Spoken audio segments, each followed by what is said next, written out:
캐스터네 프로야구 투나. 안녕하십니까. 어서 들어오시오.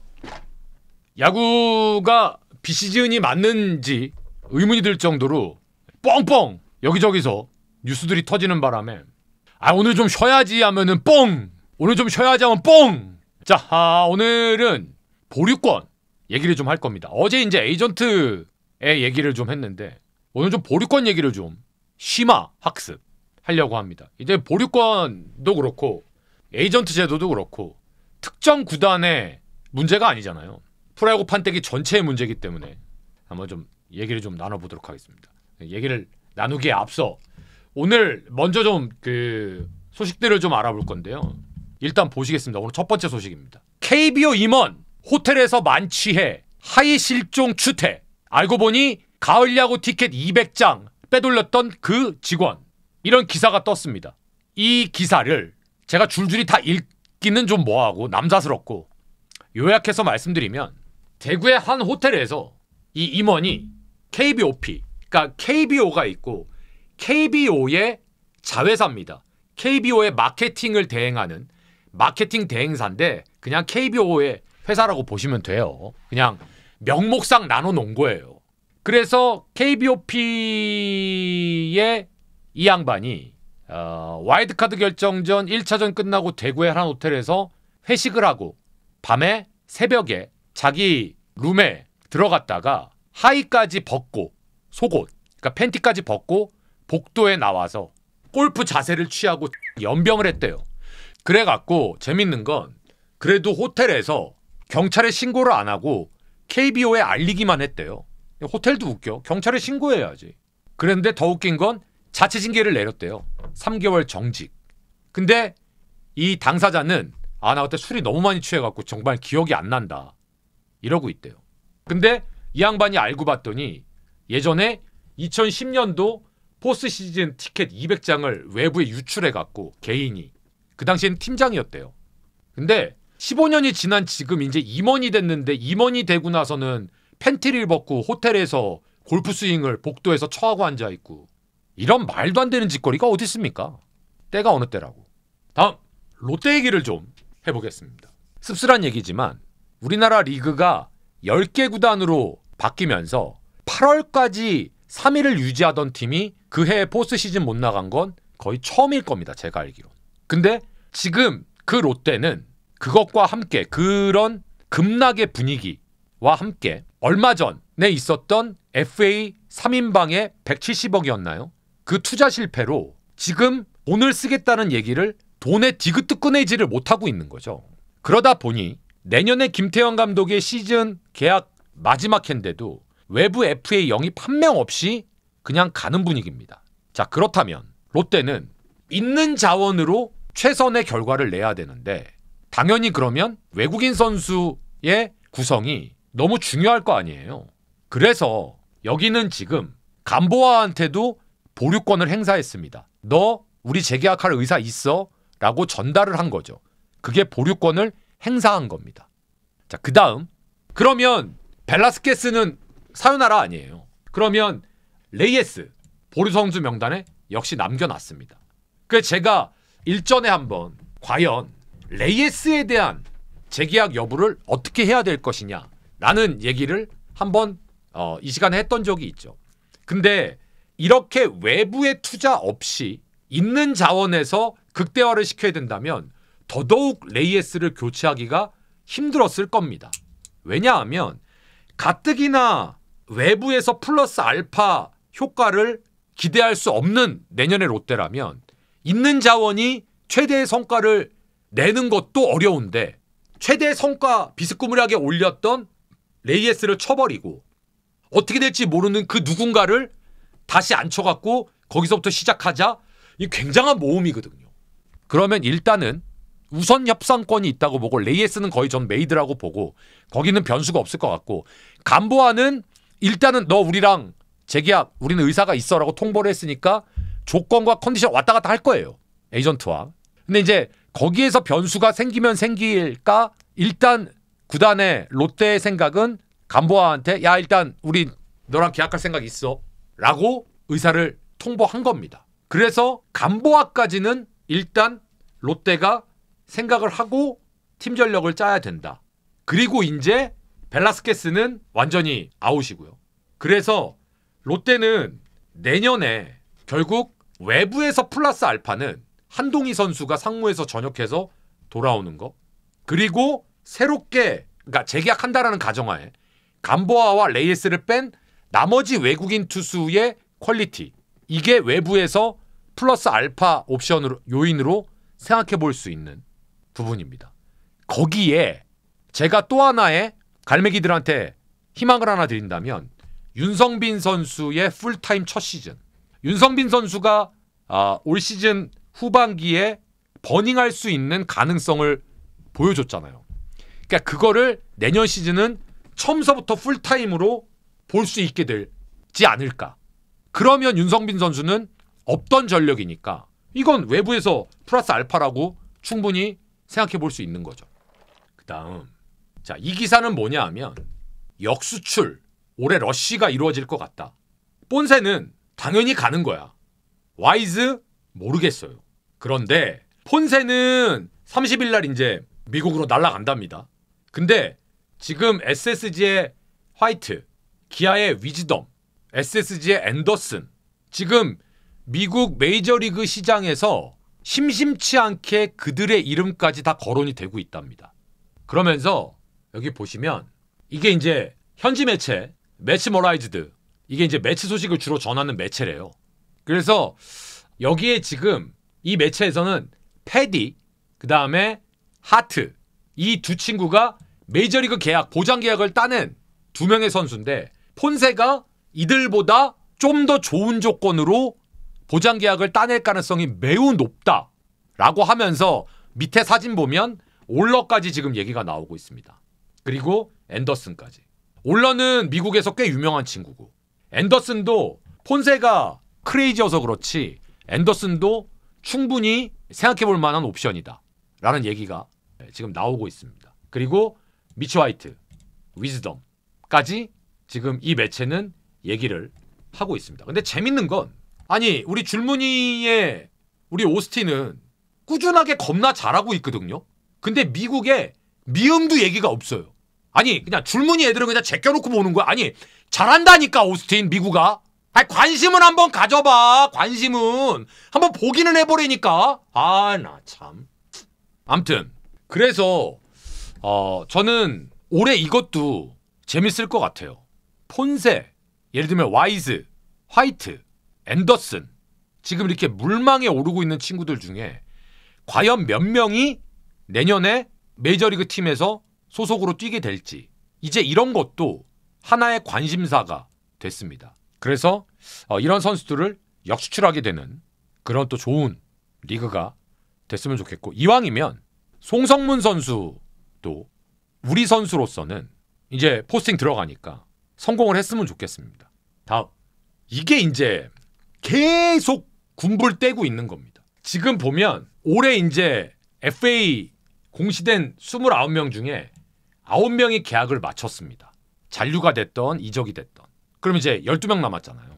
12명 중에 최영우, 강민호, 김범수, 투수 최원준, 여기 손아섭, 양현종, 장성우 보시면 알짜들이 그대로 남아있어요. 저는 개인적으로 관심을 갖고 있고 높은 금액을 받아야 된다고 생각하는 건 김범수입니다. 아마 모르긴 몰라도 이영하 선수랑 비스쿠무리하게 요구할 거예요. 물론 이영하 선수보다 나이가 조금 많을걸요 아마. 그래서 저는 김범수 선수도 40억대는 무조건 어디가 됐든지 받게 되지 않을까 생각을 합니다. 근데 이제 이름값으로 따지면 손아섭, 양현종, 최영우, 조상우 뭐 어마어마하죠. 강민호. 근데 공통점이 있죠. 손아섭, 양현종, 최영우, 강민호 선수들은 분명히 부담스러워요. 나이 부담스럽죠. 서비스 타임 부담스럽죠. 액수 부담스럽죠. 다 좋은 선수들이야. 근데 정말 고민하고 생각해야 될 게 많다라는 거지. 무슨 등급이야? 보상 선수가 있어 없어서부터 시작해갖고 다 케바케지만. 그 다음에 KT 같은 경우에는 100억 넘게 돈을 쓴 상태에서 팀에 없어서는 안 될 장성우 포수에 대한 니즈는 무조건이고, 저기 김태훈 선수하고 이승현, 삼성의 두 친구는 당연히 잔류하려고 하고 있을 거고. 지금 기사를 보니까 저 두산의 최원준 선수에 대한 얘기가 꽤 많이 나와 있어요. 예, 노리는 팀들이 꽤 좀 있다고. 그만큼 우리나라가 투수 부족 국가입니다. 근데 재밌는 건 양현종 선수와 조상우 선수에 대한 얘기 거의 없습니다. 근데 양현종 선수에 대한 것도 기아가 그 양현종이라는 상징성, 성적과 실력을 떠나서 만약에 양현종을 안 잡는다? 후폭풍이 어마어마할 겁니다. 근데 그러면 양현종 선수를 얼마에 잡아야 되는데 도대체? 그러면 냉정하게 양현종 선수에 대한 과거에 했던 퍼포먼스에 대한 보답은 기존 계약들로 다 했다고 팀은 분명히 생각할 거예요. 그럼 지금서부터 양현종 선수가 몇 년을 얼마나 플러스를 팀에 줄 건데 라는 걸 계산을 하면 솔직히 양현종 선수한테 배팅을 그렇게 많이 할 수 없어요. 근데 최영우 선수는 조금 다른 게 다른 팀에서 최영우 선수를 경쟁이 붙어버리네? 이게 머리가 아픈 거지. 근데 어제 말씀드린 대로 기아는 지금 분위기가 돈을 뻥뻥 쓸 수 있는 분위기가 아니니까 선택과 집중을 해야 되고, 그러니까 선택과 집중을 하자니 여론을 또 무시 못하고 팬 여러분들의 이 괴리감 이걸 또 어떻게 해야 되나, 이게 머리 아픈 거죠 기아가. 그 다음에 KT가 답지 않게 돈을 엄청 써버렸기 때문에 집토끼, 장성우, 황재균 저 두 선수를 잔류를 시켜야 돼. 특히 장성우는 무조건 묶어놔야 되는데, 그러려면 지금 돈을 갖다가 한 110억 가까이를 썼는데 장성우도 섭섭치 않게 해줘야 되는데 이거 얼마 줘야 되지? 지금 아마 장성우 선수 돈 마련하느라고 아마 미치고 날뛸 거예요 아마. 그 다음에 김범수 선수는 조용히 지금 입꼬리가 좀 올라가고 있지 않을까. 김범수 선수는 지금 제가 봤을 때 완전 갑입니다. 완전 갑. 리그에서. 아무튼 그래서 남은 선수들 상황도 한번 짚어드렸고요. 자, 이제 오늘의 메인 이벤트입니다. 이 보류권은요, 저는 케이스 바이 케이스가 아니라고 생각해요. 저는 이건 없어져야 됩니다. 그게 맞습니다. 그러니까 뭐냐 하면 비교를 해드릴게요. 여러분들이 직장을 옮기는데 네 오케이 퇴직해, 퇴직금 줄게. 근데 너 5년 동안 다른 우리랑 같은 직종으로 못 옮겨. 여러분들 가만히 있으실 거예요? 그거예요 지금. 후라도는 보류권을 풀어줬죠. 사실 지금까지 구단도 맘 편히 푼 적이 없어요. 그건 별로 얼마 안 돼요. 지금 패디, 하트 전부 다 보류권 가지고 있잖아요 NC가. 다시 돌아오면 NC로 들어가야 돼요. 고우석도 다시 돌아오면 LG로 와야 되고. 사실 보류권을 풀어주는 게 별로 없었어요 우리나라는. 우리나라에만 있는 법이에요. 우리나라에만. 그러니까 외국 선수들이 이해를 못 하잖아요. 이게 지금 뭐냐고. 이해가 안 되잖아요. 직업을 갖다가 선택을 하는데 내가 나 일본 나가서 일본 회사에서 일 좀 해야지. 근데 내가 일본의 A라는 회사보다는 B라는 회사에서 일하고 싶어. 그래서 일본 A 회사랑 계약을 안 하겠대. 그래 나 그럼 B랑 계약할게. 당연히 계약하려고 했더니 너 저또 게스트 아니노. 거는 일본 내에서 우리 직장에 비슷한 업종에서는 5년 후 일 못하문이다. 꼬우면 니네 나라로 가. 아니면 우리나라 마르고 다른 나라에서는 자유롭게 일할 수 있으문이다. 이런 게 어딨어요. 그러면 또 이제 어떤 경우는 풀어줬는데 누구는 풀어줬고 누구는 안 풀어줘서 어디는 착한 새끼고 어디는 나쁜 새끼고 그 얘기를 하자는 게 아니에요 저는. 그래서 이건 그냥 없어져야 된다고요. 이런 후진국스러운 법이 어딨냐고요. 기아는 위즈덤을 풀었어요. 선수 앞길을 막을 수 없다. 그럼 보세요. 이러고 또 그러면 이제 야구 팬들은 기아는 대인배야. 두산은 소인배야. NC 패디 하트 다 묶어놨는데 NC는 나쁜 애들이야. 키움은 후라도 풀었어. 키움은 좋은 애들이야. 그런 얘기가 나올 수밖에 없죠. 만약에 폰세를 계약을 했던 한화예요. 근데 폰세가 우리나라에서 뛰려면 일단 재계약이 안 됐어. 그러면 폰세가 우리나라에서 다시 들어와서 뛰려면 보류권을 행사하겠다. 당연히 한화에서 행사할 거 아니에요. 폰세 정도 되는 투수는. 근데 보세요. 애매한 선수는 푼다니까요. 얘는 풀어도 부메랑 맞지 않아. 그런 친구들은 솔직히 푼다니까요. 근데 얘는 좀 부메랑 때릴 것 같아. 그럼 일단 묶고 보는 거예요. 5년이니까 돈 들어가는 거 아니니까. 근데 그건 그 선수, 쉽게 말해서 노동자, 근로자 입장에선 계약 조건에 그런 게 들어간다라는 건 말이 안 되는 거죠. 그래서 이건 이 해당 선수들도, 해당 에이전트들도 이걸 꼭 얘기를 해줘야 돼. 우리나라에서 뛸 때는. 근데 그런 얘기 잘 안 할 거라고. 야, 너 올해 두산에서 뛰고 만약에 재계약 안 되면 걔네들이 보유권이라는 게 있어. 보유권. 이거를 갖다가 설정을 하면 너 5년 동안은 KBO 다른 리그에서 못 뛰어. 너 그거 알고 가야 돼. 그런 사전에 커뮤니케이션이 없었으니까 KBO 입장에서는 뭐야 이게 말이 돼? 이렇게 되는 거고. 맥키넌인가 삼성에서 뛰었던 그 친구도 이 소식을 접하고 말이 안 된다. 한국은 KBO 리그에만 있는 악법이다 라고 했잖아요. 그래서 저는 쪽팔리지는 말자는 거예요. 아, 세상이 어떤 세상이에요. 아니, 말로는 평등, 인권, 뭐 자유 막 요즘 막 미치잖아요. 그런 단어에. 근데 딱 보면 이게 인권, 평등, 자유에 전혀 말이 안 되는 거 아니에요. 그냥 이기주의잖아. 아니, 자기네들이 유리할 땐 프로는 비즈니스고 자기네들이 불리하면 인권, 평등, 자유고.